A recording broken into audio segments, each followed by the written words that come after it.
ಮಹಾಕುಂಭಮೇಳದಲ್ಲಿ ಕಾಲ್ತುಳಿತ ಪ್ರಕರಣಕ್ಕೆ ಸಂಬಂಧಪಟ್ಟಂತೆ ಪ್ರಧಾನಿ ಮೋದಿ ಅವರು ಪರಿಸ್ಥಿತಿಯ ಅವಲೋಕನ ಮಾಡಿದ್ದಾರೆ. ಕಳೆದ 4 ಗಂಟೆಗಳಲ್ಲಿ 3 ಬಾರಿ ಕರೆ ಮಾಡಿದ್ದಾರೆ ಪ್ರಧಾನಿ ನರೇಂದ್ರ ಮೋದಿ ಅವರು.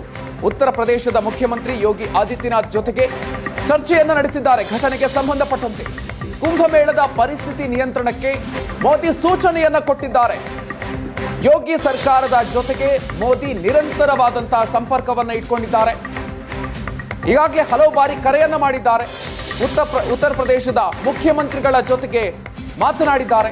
ಸದ್ಯದ ಪರಿಸ್ಥಿತಿಯ ಬಗ್ಗೆ ಕ್ಷಣ ಕ್ಷಣಕ್ಕೂ ಕೂಡ ಮಾಹಿತಿಗಳನ್ನು ಪಡ್ಕೊಳ್ತಾ ಇದ್ದಾರೆ. ಕುಂಭಮೇಳದ ಪರಿಸ್ಥಿತಿಯ ನಿಯಂತ್ರಣಕ್ಕೆ ಮೋದಿ ಸೂಚನೆಯನ್ನ ಕೊಟ್ಟಿದ್ದಾರೆ. ಪ್ರಧಾನಿಗಳು ನಿರಂತರವಾಗಿರುವಂತಹ ಸಂಪರ್ಕವನ್ನ ಉತ್ತರ ಪ್ರದೇಶದ ಮುಖ್ಯಮಂತ್ರಿಗಳ ಜೊತೆಗೆ ಇಟ್ಕೊಂಡಿದ್ದಾರೆ. ಪರಿಸ್ಥಿತಿಯನ್ನು ಸಂಪೂರ್ಣವಾಗಿ ಅವಲೋಕಿಸ್ತಾ ಇದ್ದಾರೆ. ಪ್ರಯಾಗ್ರಾಜ್ನ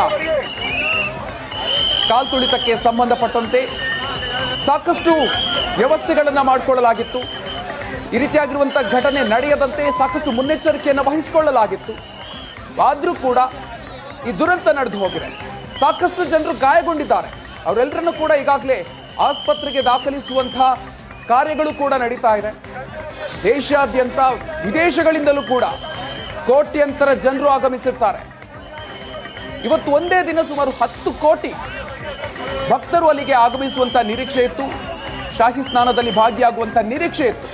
ಹಾಗಾಗಿ ಕಳೆದ ರಾತ್ರಿಯಿಂದಲೇ ಅಲ್ಲಿ ದೊಡ್ಡ ಪ್ರಮಾಣದಲ್ಲಿ ಭಕ್ತರು ಆಗಮಿಸಿರ್ತಾರೆ. ಬೆಳಗಿನ ಜಾವ ಅಲ್ಲಿ ಈ ರೀತಿಯಾಗಿರುವಂತಹ ಕಾಲ್ತುಳಿತ ನಡೆದಿದೆ. ಸುಮಾರು 10 ಜನ ಸಾವನ್ನಪ್ಪಿರಬಹುದು ಅಂತ ಹೇಳಲಾಗ್ತಾ ಇದೆ. ಹೀಗಾಗಿ ಪ್ರಧಾನಿಗಳು ಕೂಡ ಉತ್ತರ ಪ್ರದೇಶ ಸರ್ಕಾರದ ಜೊತೆಗೆ ಅಲ್ಲಿನ ಮುಖ್ಯಮಂತ್ರಿಗಳ ಜೊತೆಗೆ ನಿರಂತರವಾಗಿರುವಂತಹ ಸಂಪರ್ಕವನ್ನು ಇಟ್ಕೊಂಡು ಅಲ್ಲಿನ ಪರಿಸ್ಥಿತಿಯನ್ನು ಅವಲೋಕಿಸ್ತಾ ಇದ್ದಾರೆ.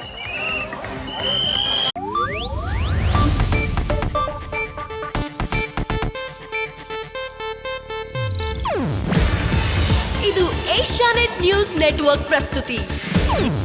ನೀವು ನೋಡ್ತಿದ್ದೀರಾ ಏಷ್ಯಾನೆಟ್ ಸುವರ್ಣ ನ್ಯೂಸ್.